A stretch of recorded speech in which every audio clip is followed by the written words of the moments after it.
So we've had the first Bank of England decision on the base rate in 2024. And in this 1st of February meeting, they decided to keep it at 5.25%. This is the 4th meeting in a row where we've seen no change. And that followed 18 months of increases from December 2021 all the way through to last August, where we went from 0.1% to this current rate of 5.25%.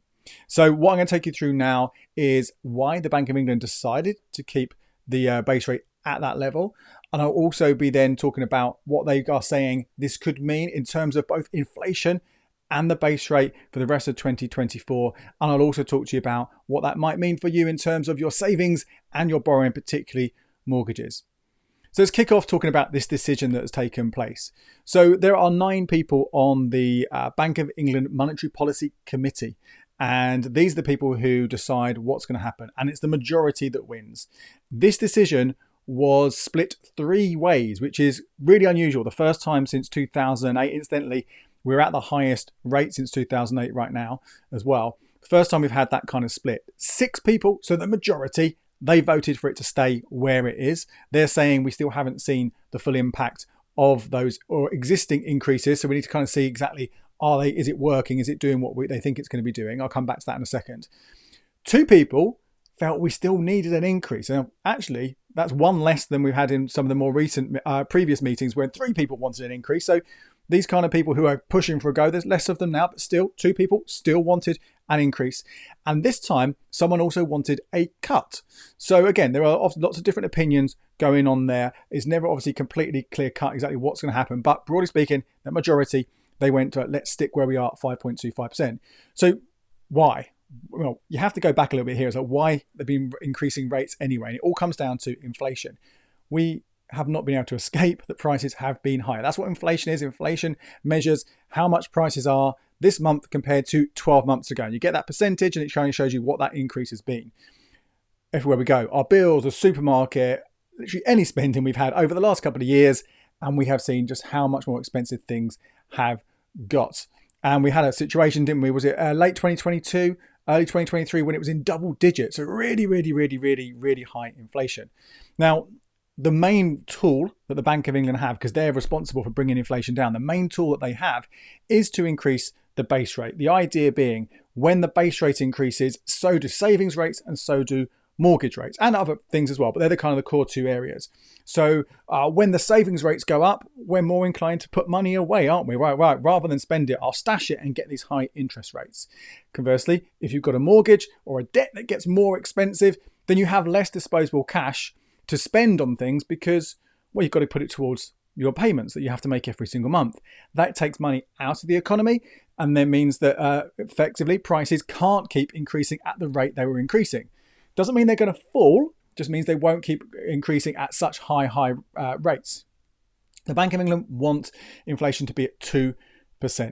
Okay, so that's what all the increases have happened and why the pauses have happened, to see how we're doing, see where we're going.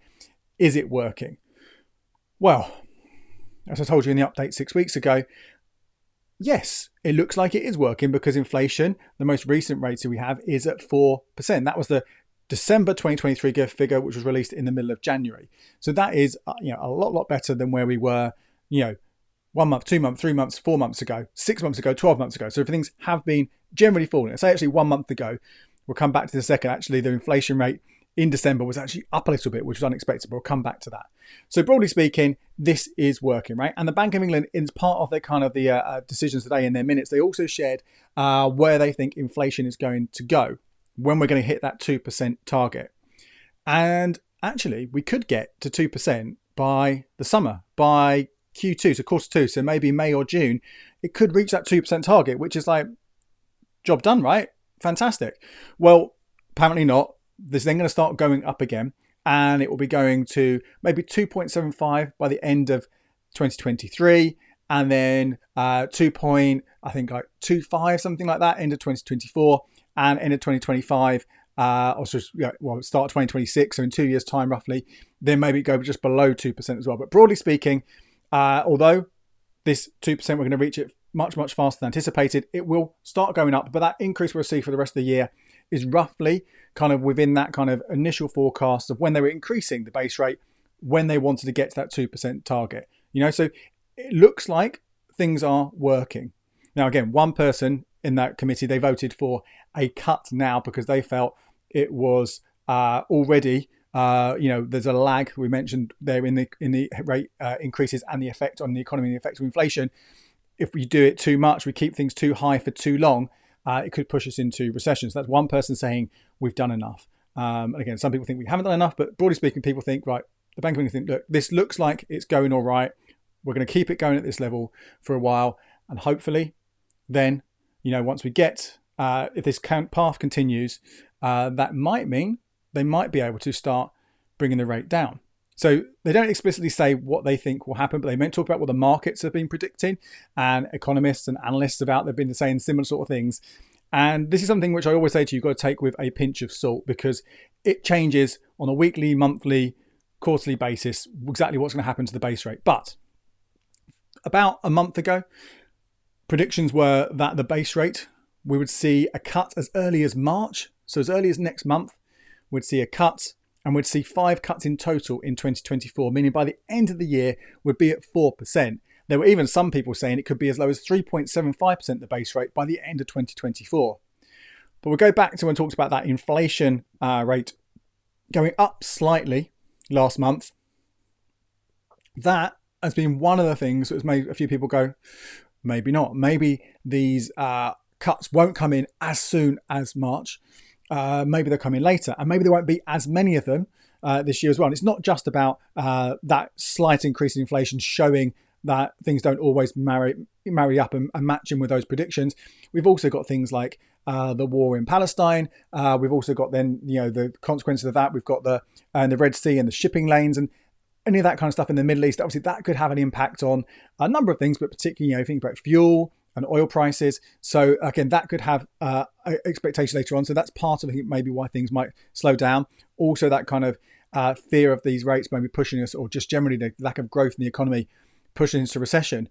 So where we are now, coming into this meeting, and as a result of this meeting as well, where the analysts and the markets are, they're saying we might actually see the first cut until June. And we might only see 3 or 4 cuts this year. So if that is the situation, then maybe by the end of 2024, we could be down to 4.25%, maybe 4.5%. But as I say, you've got to take this with a pinch of salt, because just a month ago and just 6 weeks before that, all these different rates, everything's going up and down all the time. All these kind of changes, none of this is set in stone, okay? But that's what's happened, okay? Let's talk about what today's decision and those current predictions mean, first of all, for your savings. Well, every time I do one of these updates, every time I do one of my savings updates as well, I tell you, and I have been telling you this for probably about, 4 or 5 months, probably since last kind of September time, that rates had peaked and they're going to start coming down. Again, never a guarantee, because I said there's always still a chance. Those 2 people in the Monetary Policy Committee still want an increase, right? All you need is a few people to come over to there, or inflation not to kind of fall as expected. But broadly speaking, expectations were we have peaked on the base rate, peaked therefore on savings rates, and they will start to fall. And they have fallen so much and so fast.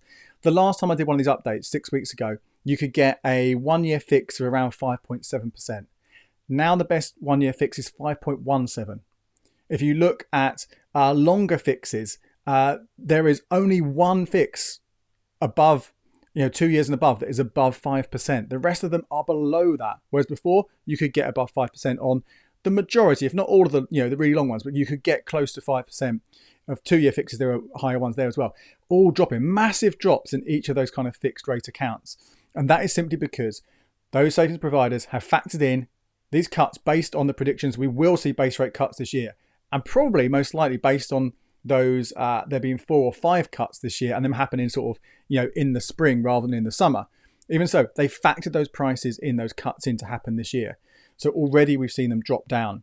In fact, fixes now are lower than the best easy access account. The best easy access is 5.2%, only on up to $3,000 you can have in there, but below that you've got 5.1. Well, it's round about the same as a 1-year fix, more or less. But what you've got to remember, you're thinking, well, I'm going to put my money in the best paying account, is those easy access rates. We have seen some drops on those in the last few weeks. Those easy access rates, if we do see base rate cuts in, whether it is May or June or September, whenever it might be, then they will most likely all start to fall as well. It's very unlikely that any of them are going to stay where they are. They will start dropping. So I'll repeat what I've kind of said in previous months. If you can fix, you are still most likely to get the best rate you're going to get in a fixed rate account. Now, obviously, the longer you fix for, the lower those rates are. So you want to weigh up whether putting your fixes in savings, particularly like really long fixes like 5 year, 6 year, 7 year fixes, is that going to be better for you than the potential returns from investing? I know I don't cover investing on Be Clever Your Cash, but again, you think about longer term, you'd hope that maybe you would beat that. So they might not be as clear-cut decisions right now. But certainly I'll be thinking about if I can lock money away to do it at these rates while they're there. I will obviously give you updates when we have anything else that comes along. If there are any exciting new ones, potentially when we look at ISAs, ISAs generally are lower rates than normal savings accounts anyway, but we are approaching ISA season in sort of February, March time. So there could be some offers and some promotions, maybe some increased rates to get the market to kind of compete and get your money. Maybe we'll see a bit of a boost there. But broadly speaking, I do not see any high savings rates coming our way. And if anything, they're going to be falling, particularly as some of them will be kind of, even if they're not explicitly tied to the base rate, they're going to sort of use it as a reason to kind of reduce what they pay us. So that's savings. Let's talk now about borrowing. Now, the big one here for borrowing obviously is your mortgage. Now, actually, there's been a bit of a competition and a lot of prices sort of dropping. With Nationwide had below 4% for a 5-year fix. A number of other kind of mortgage providers have been sort of reducing the rates on their fixes, which is really, really good news. But again, this is, pricing in that we're going to see cuts already. Now, the fact that the cuts have been potentially delayed, or the anticipated cuts are now going to happen later, and maybe fewer of them this year. Again, nothing's nailed on. Could go back to where we were. Could change completely. But that would probably maybe potentially imply that we've already seen most of those, or there's any sort of large cuts priced in. There will be still some movement. Some of them will be thinking, okay, it's still looking like there will be cuts this year. If they haven't already made cuts, they might make some cuts to what they're offering to people.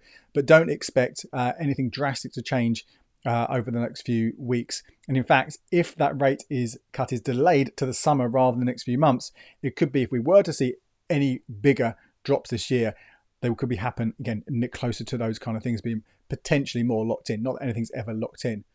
Obviously, if you are on a tracker rate, nothing's going to change at all. If you're on a variable rate, again, nothing should change. If you are on a fixed right now and your fix is coming to an end in the next 6 months, then obviously it's worth just seeing if you can lock in a deal at these now lower rates. If you already locked in a deal earlier, it's worth just checking that you can get out of this. And I think it's any fix that you kind of early fix you lock into right now, it's always worth just checking that lock is almost like a soft lock, because many of them will let you get out of it with no penalty.